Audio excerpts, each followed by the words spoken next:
Uh, Councilmember Fuentes, then Councilmember Kelly. Thank you, Mayor. I just wanted to offer some comments on item 56, which is on the consent agenda and is also my first IFC that I get the honor and the privilege at the end.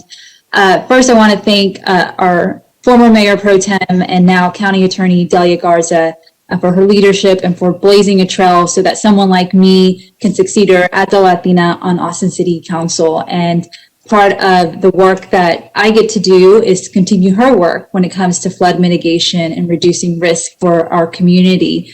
And so my first resolution is incredibly important to our community. It's, as you heard from the comments today from residents, the catastrophic historical flood events that happened in District 2 in 2013 and in 2015 has claimed lives, has displaced families, and has damaged hundreds of homes.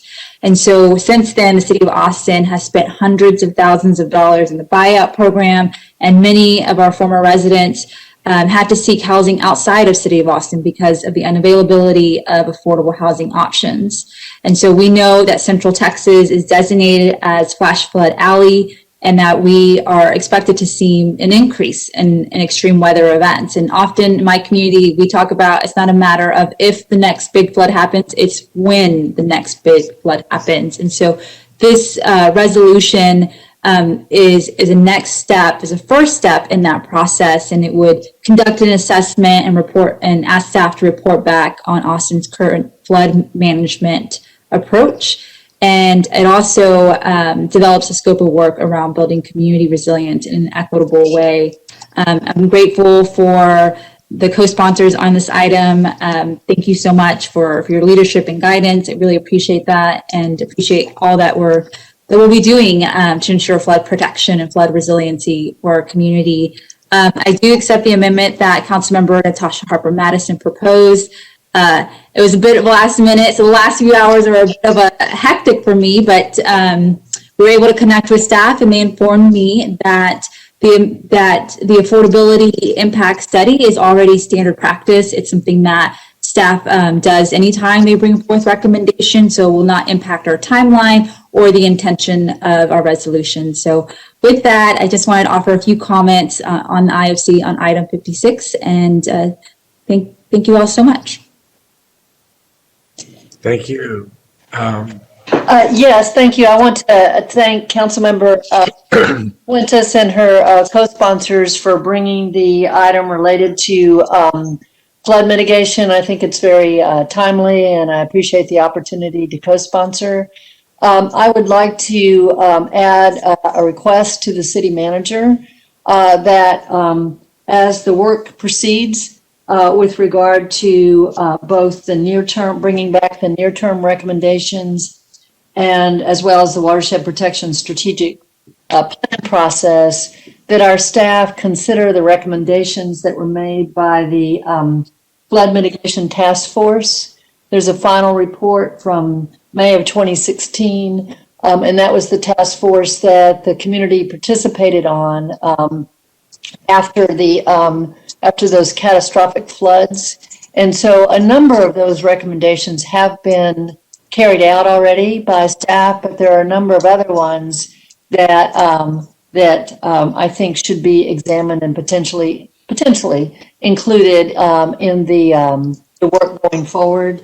So, for example, there was, and thank you, Councilmember Harper Madison, for your amendment, but there were some recommendations that do relate to land use and land development code changes. And I think we had a speaker who spoke to the importance of looking at the impact of development on flooding. And there were also recommendations related to the effective use of the RSMP. And there's some other recommendations. So my ask, city manager, I don't think it needs a amendment, is just that the recommendations from that task force report be considered by our staff as they're responding to Councilmember Fuentes' resolution and bringing back information. Is that acceptable, Mr. Cronk? I'll defer to Councilmember Fuentes, the author, to make sure that it sounds like she's nodding, and that wouldn't be a problem from staff to incorporate that feedback as well.